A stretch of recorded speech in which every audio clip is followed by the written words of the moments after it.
Bem-vindo ao Mar de Letras. O programa de hoje marca o regresso de Adolfo Maria, justamente ao Mar de Letras, porque há conversadores com os quais há conversas que podem bem nunca terminar e também porque temos aqui um novo livro para desvendar e já lá iremos. Adolfo Maria, bem-vindo de volta ao Mar de Letras.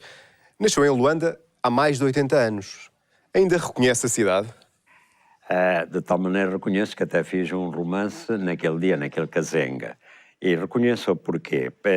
Mesmo não indo lá há uns anos, estou sempre em contacto muito estreito com os angolanos e também com descrições que vão mostrando, e descrições que eu vejo também na net, etc., sobretudo fotografias, e que, quando tenho Luanda na minha cabeça, eu localizo. Podem levantar lá prédios de 20 ou 30 andares, que eu sei que aquilo é em cima daquela rua e naquele canto, ao pé daquela barroca e junto até aquela igreja.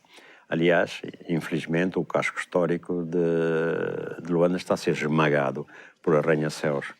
E isso é um problema. Agora, Mbanza Congo foi considerado património, que é muito bom, pela Unesco, mas Luanda tinha todas as condições, aliás, há tantas descrições sobre ela, para ser uma cidade de um casco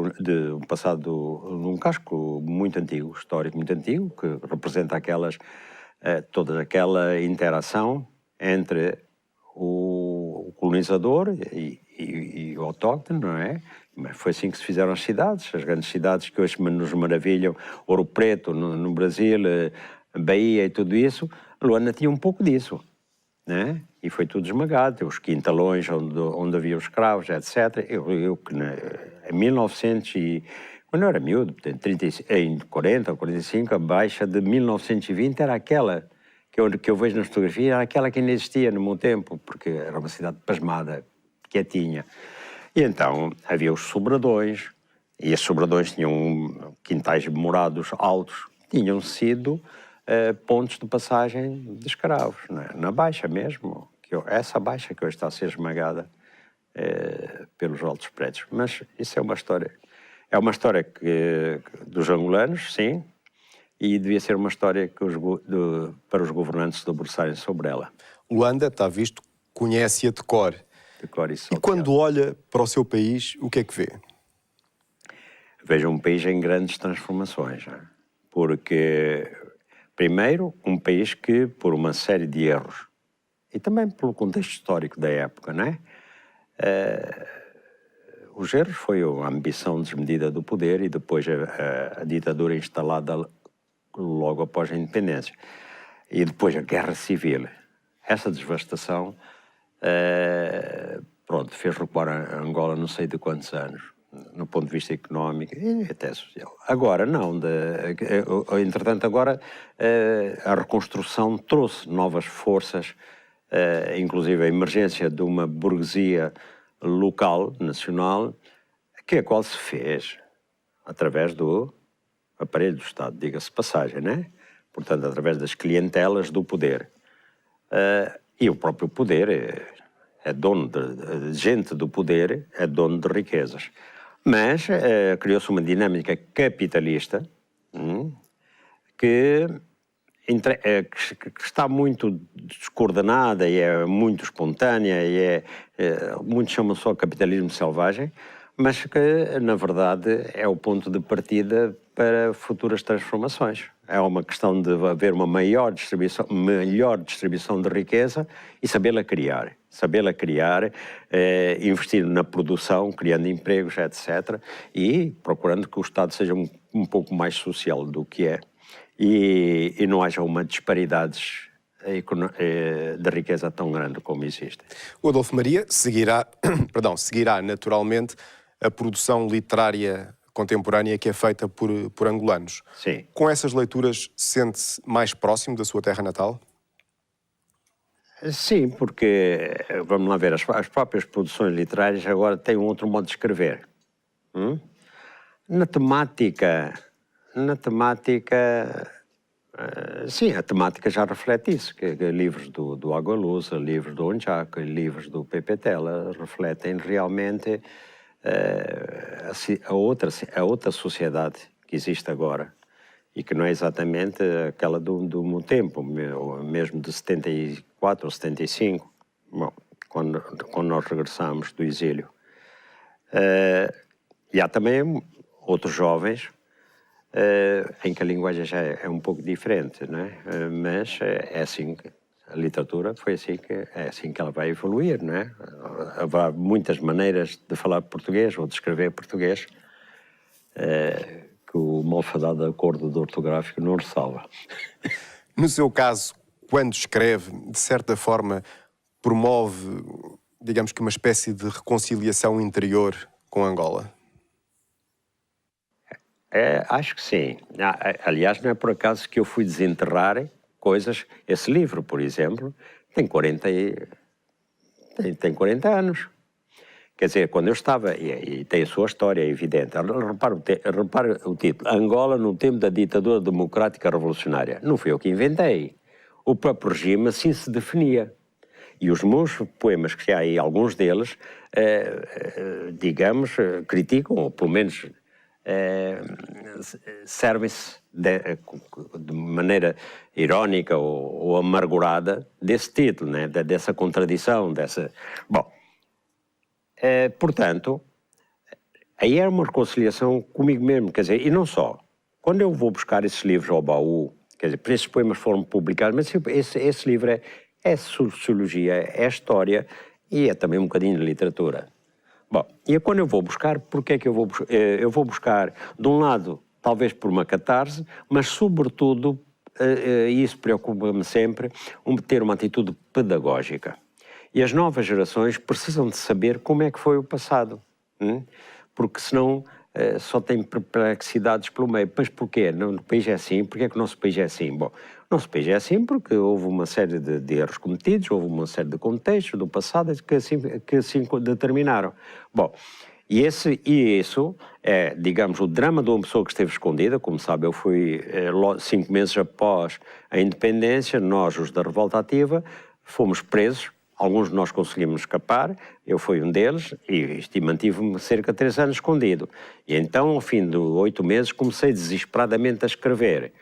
E isso eu descrevo, isto que estou a contar, descrevo naquele livro Angola, Sonho e Pesadelo, sobre o qual já me entrevistou, e também, portanto, comecei a fazer esses versos, porque pontuavam o meu dia-a-dia, eram desabafos. E tão depressa eram versos, digamos, de amargura profunda, de injustiça sofrida, de denúncia política, como eram, digamos, versos íntimos, em que, quando uma pessoa está sozinha durante tanto tempo, em que há radiografias da alma tremendas, não é? Não sei se consegui reproduzir todas, mas o livro é isso tudo. E porquê é que publiquei agora? Precisamente por isso. Porque, aliás, ele tem notações sobre alguns poemas, diz este poema foi suscitado por isto ou por aquele outro, por um tal escrito ou por uma tal música que me fez voltar aos tempos antigos e tal, ou porque chegou a sobrevivência, que eu chamava sobrevivência, a comida, mais livros, mais jornais, e umas flores. Por exemplo, a minha mulher punha lá uma flor, e então fazia um poema a isso. Chegou a Rosa, não é?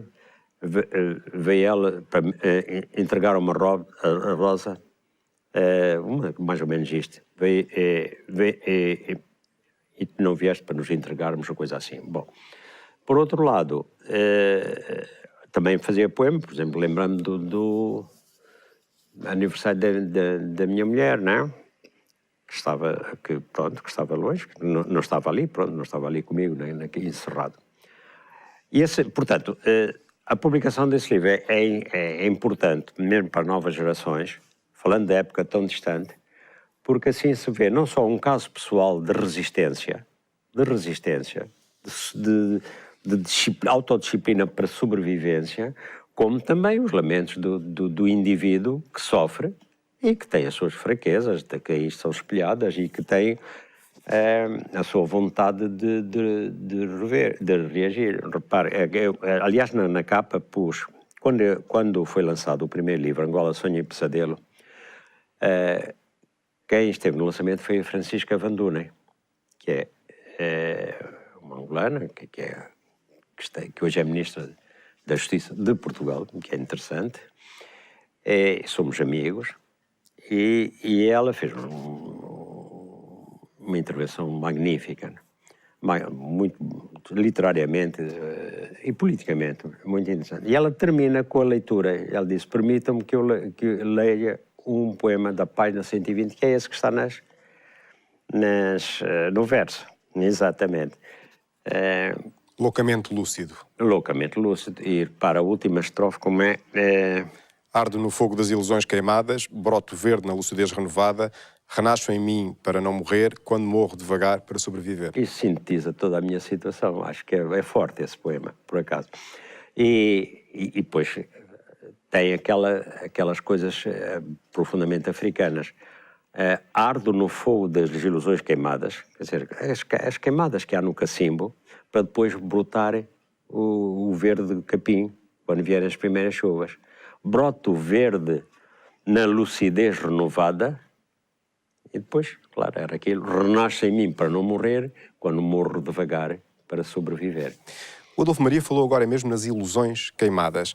Quando olha para o seu percurso, reconhece o que é que foram ilusões suas, que foram queimadas, e consegue distinguir do que é que eram sonhos legítimos atraiçoados por outros?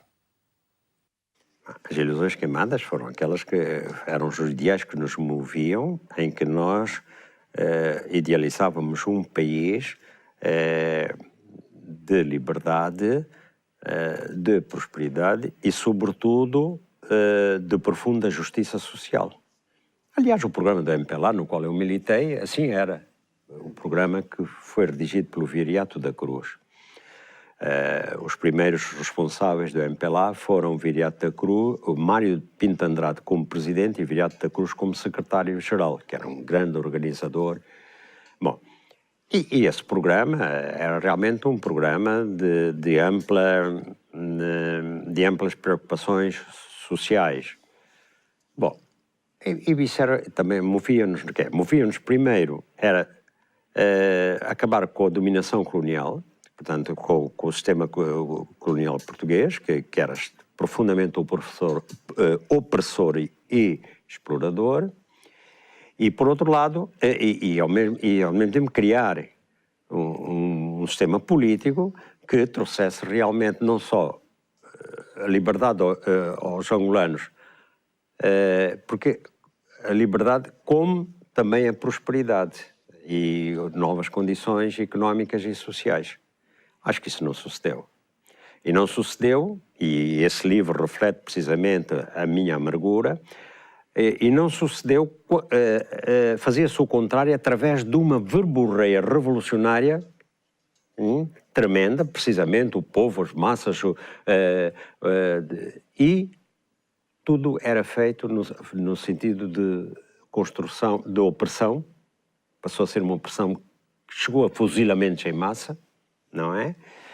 E também começaram a escassear bens por desorganizações, e até a corrupção começou logo nesse tempo, não é? Quando mostraram-se esquemas de sobrevivência, primeiro, porque não havia produtos no mercado, e depois gente do poder passou a amealhar através de comissões, nas importações, não sei o quê, pronto.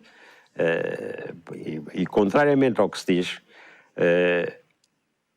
todo aquele sistema de corrupção começou a ir logo após a independência, mas debaixo de uma verborreia que dizia o contrário.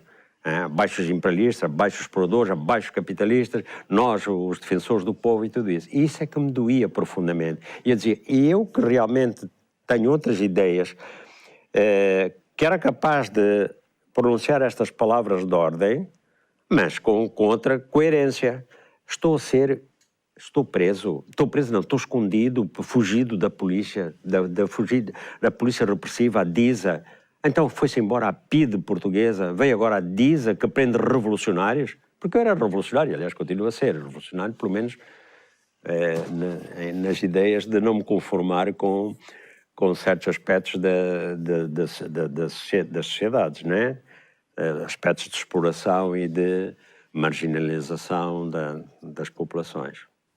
Nós vamos já continuar a conversar, mas antes de continuarmos, uma leitura que ajuda a conhecer melhor o mais recente livro do nosso convidado, um capítulo inicial do livro que se chama justamente Explicando este livro.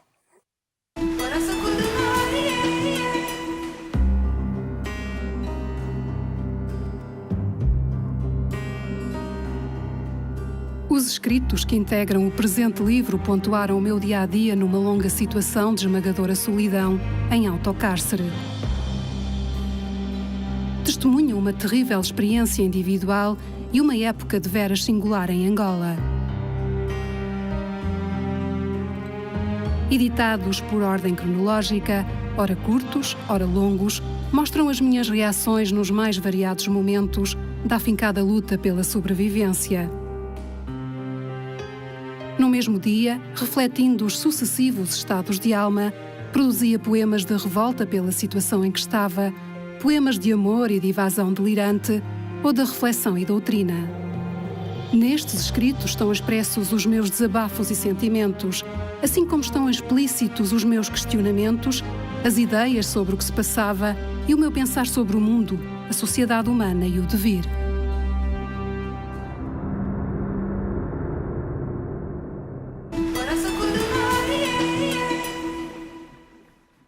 Adolfo Maria tinha a noção, por assim dizer, que estes seus desabafos solitários um dia seriam vertidos num livro?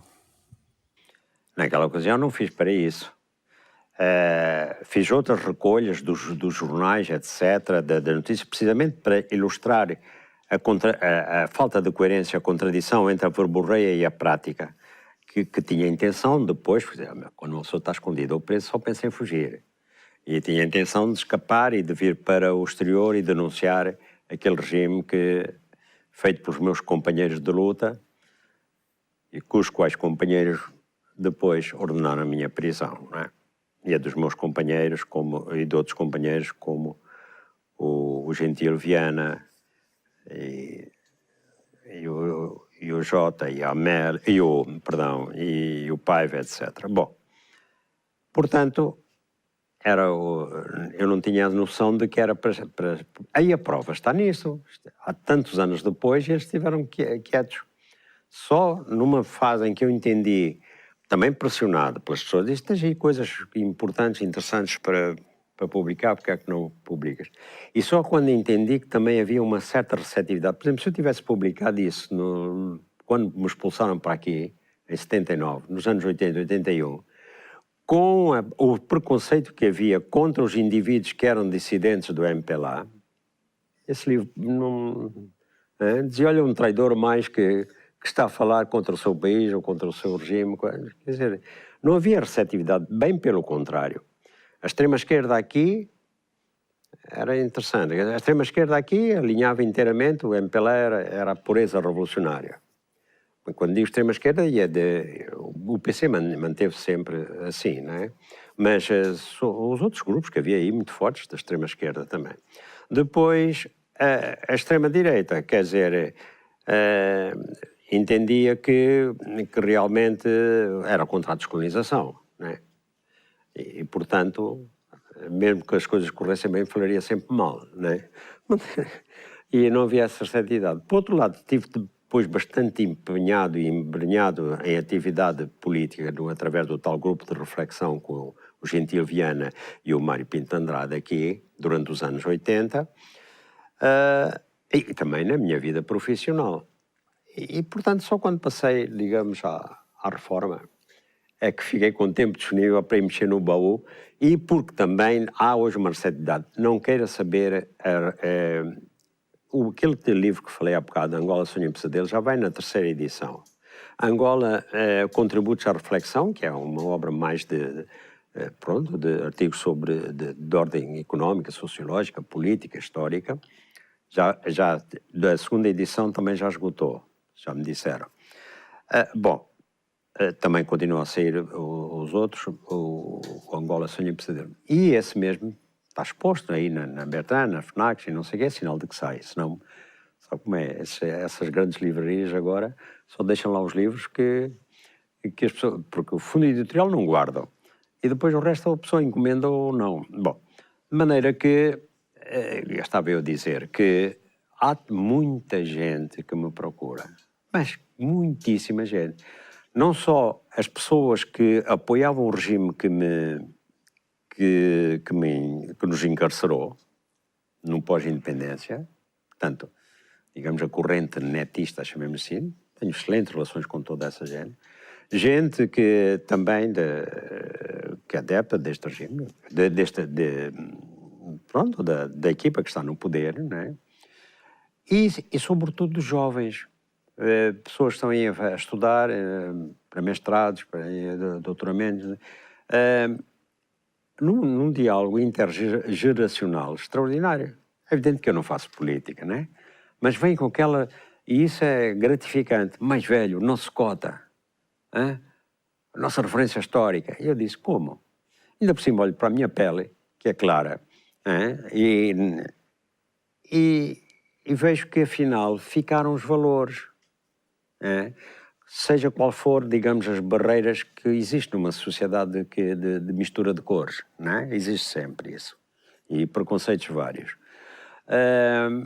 E isso é realmente gratificante. Creio que, em parte, é porque se modificou o contexto e, digamos, as coisas, a verdade começa a vir à tona, tal como o azeite, e também, certamente, por ter publicado livros que interessam as novas gerações. Elas querem saber o que é que se passa. Já não acreditam na propaganda oficial e oficiosa, e depois já começam a dizer, e até encontrar, porque uma pessoa que hoje tenha 30 anos, não existia no tempo da e que hoje me procura, é porque ela tem outras aspirações, procura conhecer o país de outra maneira. E então, como é que eu posso funcionar como referência? Porque realmente as pessoas vão estudar já, ou vão ouvir, não, aqueles cotas, não, eles até mesmo tinham razão. Bom, a vantagem de ainda existirem fontes vivas que testemunharam e viveram na pele. Confidenciou-nos há pouco que, após a reforma, chamemos-lhe assim, se é que alguma vez reformou, remexeu no baú, reencontrou esta poética do autocárcere dispersa, condensou e publicou. O que eu lhe pergunto é... Não condensei nem nada, é tal qual. Juntou e publicou. Data, o que é importante porque retrata os diversos estados de alma no mesmo dia. Eu tenho aí 2 ou 3 poemas publicados, escritos no mesmo dia, de cariz diferente. Ou então, por exemplo, tenho 2 dias seguidos em que um tema é sempre o mesmo e depois passa a outro tema totalmente oposto. Regressar dessa forma a estes textos fê-lo, de alguma maneira, reviver as emoções que sentia enquanto os escrevia? Fez. E alguns poemas eu me detinha e provocava um forte abalo. Embora, como lhe disse, que há tantos anos de distância, não se pode, de maneira alguma, reproduzir a emoção que se sente no momento em que se está a fazer o poema. Quer dizer, aquilo é um clique, uma convulsão interna tão grande sobre um assunto qualquer, que tem necessidade de escrever um poema. Aquilo aparece sem saber como, às vezes até motivado por, sei lá, olha, por uma coisa qualquer que está no chão e que faz voltar a um passado muito remoto. De maneira que, mas que me trouxe várias emoções, embora não com aquela força, aquele terremoto que é quando há algum impulso para produzir. O Adolfo Maria leu a Teoria Geral do Esquecimento, do José Eduardo Agualusa? Ainda não li.